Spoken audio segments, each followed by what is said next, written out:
আর্থিক খাত সংস্কারে অন্তর্বর্তী সরকারের নানা উদ্যোগ আশার আলো দেখালেও কোনোভাবেই যেন বাগে আসছে না লাগামহীন মূল্যস্ফীতি। চলতি অর্থবছরে ৬.৫% নামানোর লক্ষ্যমাত্রার বিপরীতে ৬ মাস পরও তা চড়ে আছে ১১-র কাছাকাছি।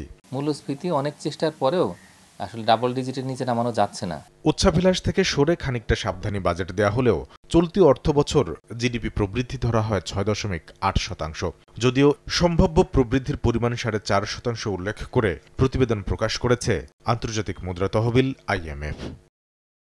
বার্ষিক উন্নয়ন কর্মসূচিতে ২,৬৫,০০০ কোটি টাকা বরাদ্দ রাখা হলেও গত ৬ মাসে খরচ হয়েছে মাত্র ৪০,০০০ কোটি টাকা। আর ৪,৮০,০০০ কোটি টাকা রাজস্ব আদায়ের লক্ষ্যমাত্রার বিপরীতে নভেম্বর পর্যন্ত ৫ মাসে এনবিআর আদায় করতে পেরেছে ১,৫৯,০১৫ কোটি টাকা। এই রাজস্ব আদায় বাড়াতেই গত বৃহস্পতিবার শতাধিক পণ্য ও সেবায় ভ্যাট শুল্ক বাড়িয়েছে সরকার। এ অবস্থার মধ্যে চলছে নতুন বাজেট তৈরির কাজ। অর্থ মন্ত্রণালয়ের সূত্র বলছে এবার বাজেটের আকার হতে পারে প্রায় ৮.৫ লাখ কোটি টাকা। ৭% মূল্যস্ফীতির বিপরীতে জিডিপি প্রবৃদ্ধি ধরা হতে পারে ৫.৫%।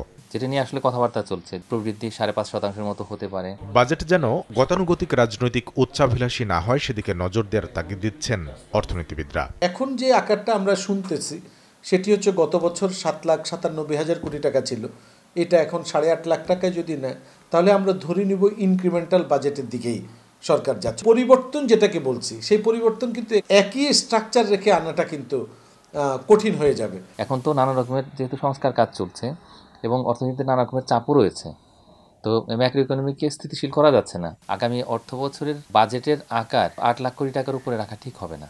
চলমান সংস্কারের অভিজ্ঞতা কাজে লাগিয়ে বাজেটের আকার বাড়ানোর চেয়ে বিনিয়োগ ও কর্মসংস্থান ঘিরে পরিকল্পনা সাজানোর পরামর্শ তাদের। বাজেটে ব্যয়ের আকারটা না বাড়িয়ে বরং কিভাবে আসলে বিনিয়োগটা বাড়ানো যায়, কিভাবে কর্মসংস্থান বাড়ানো যায়, কিভাবে মূল্যস্ফীতি কমানো যায়, সেই নীতিগত দিকগুলোতে একটু বেশি নজর দেওয়া উচিত। কোনো রাজনৈতিক বিবেচনায় যেহেতু প্রকল্প নেওয়ার কোনো সুযোগ নাই, এখন বাস্তবতার নিরিখে যাতে প্রকল্পগুলো নেওয়া হয়, যৌক্তিকভাবে যদি আমরা সেটাকে সাজাতে পারি, একটা চমৎকার বাজেট কিন্তু আমাদের দেওয়ার সুযোগ আছে। সংসদ না থাকায় আগামী জুনে রাষ্ট্রপতির অধ্যাদেশের মাধ্যমে ঘোষণা হবে এবারের বাজেট। কামরুল হাসান সবুজ, সময় সংবাদ, ঢাকা।